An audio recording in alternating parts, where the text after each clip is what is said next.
আসসালামু আলাইকুম। আপনারা দেখছেন বিডি মেঘনা নিউজ 24 সংবাদ। সাথে আছি আমি সুমাইয়া আক্তার মারিয়া। শুরুতে জানিয়ে দিচ্ছি শিরোনাম, এরপর বিস্তারিত। হাইমচরে ৬ নং চর বৈরবী ইউনিয়ন যুবদলের উদ্যোগে ইফতার ও দোয়া মাহফিল অনুষ্ঠিত হয়েছে।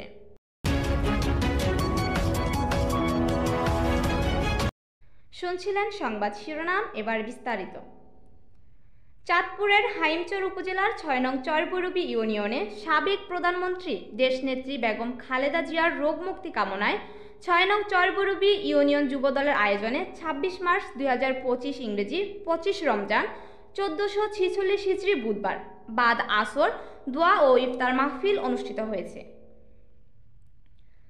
উক্ত অনুষ্ঠানে ৬ নং চর বৈরবী ইউনিয়ন যুবদলের সভাপতি মোহাম্মদ দিদারুল ইসলাম বাবুর সভাপতিত্বে ও ৬ নং চর বৈরবী ইউনিয়ন যুবদলের সাধারণ সম্পাদক জসিম সরকারের সঞ্চালনায় প্রধান অতিথি হিসেবে উপস্থিত ছিলেন চাঁদপুর জেলা বিএনপির সাধারণ সম্পাদক অ্যাডভোকেট সলিমুল্লাহ সেলিম।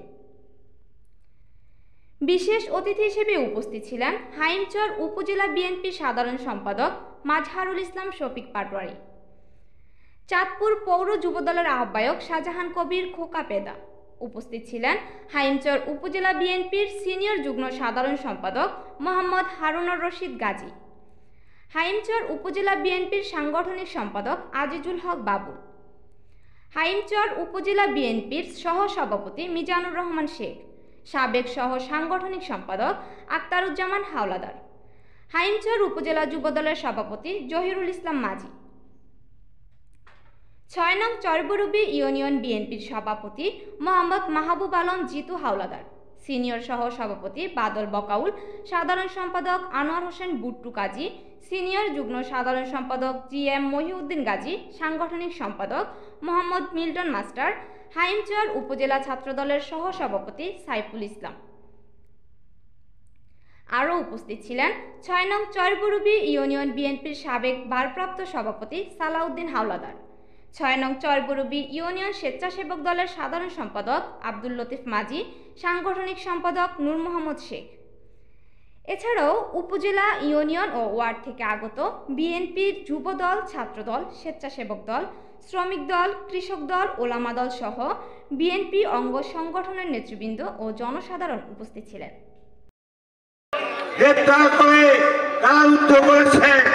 আপনি চাকরি প্রতিবাদ করেন নাই। আব্দুল পাহাড়কে যখন খুন করা হলো, বিশ্বজিৎকে যখন খুন করা হলো, বিএনপি শত শত হাজার নেতা কর্মীকে গুম করা হলো, খুন করা হলো, এসে মায়ের বুক খালি করলো, রাজপথ বুকের তাজা রক্তে রঞ্জিত করলো। আপনি ডক্টর ইউনূস একবারও প্রতিবাদ করেন নাই। আপনি ডক্টর ইউনূস আপনার উপদেষ্টা একটিবারও প্রতিবাদ করেন নাই। আপনাদের কোন অবদান এই দেশের জন্য নাই, এই দেশের মানুষের জন্য নাই। তারপরও আপনাদের প্রতি আমাদের সম্মান আছে, আমরা সম্মান করতে চাই, কিন্তু এই সম্মান একটা লিমিটেশন থাকবে। আমাদের ফখরুল ইসলাম আলমগীর, আমাদের তারেক রহমান 6 মান্থের মধ্যে 6 মাসের মধ্যে নির্বাচন চাই, কারণ একটি জাতীয় সরকার ছাড়া, একটি জনগণের সরকার ছাড়া এই বাংলার মানুষের কোন কল্যাণ হবে না। তাই এই অনির্বাচিত সরকারকে আমরা আর মাত্র 6 মাস সময় দিতে চাই।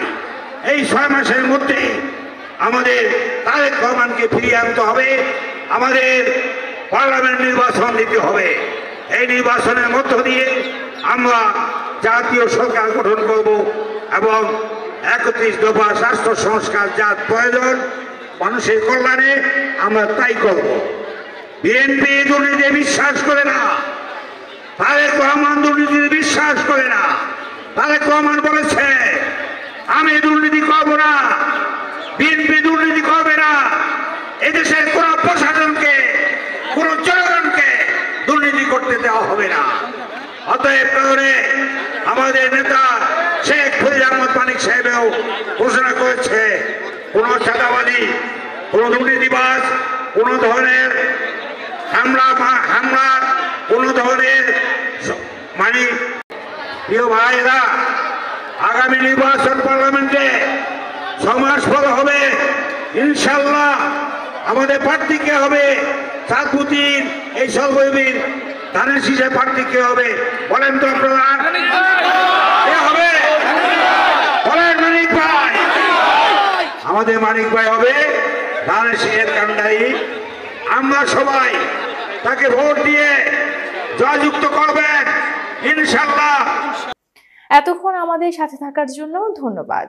আমাদের বিডি মেঘনা নিউজ 24 ইউটিউব চ্যানেলটি সাবস্ক্রাইব করুন এবং BDMN24 পেজটি ফলো দিয়ে লাইক কমেন্ট করে শেয়ার করুন এবং সাথেই থাকুন। ওয়েবসাইট ভিজিট করুন www.bdmeghnanews24.com। বিদায় নিচ্ছি, আল্লাহ হাফেজ।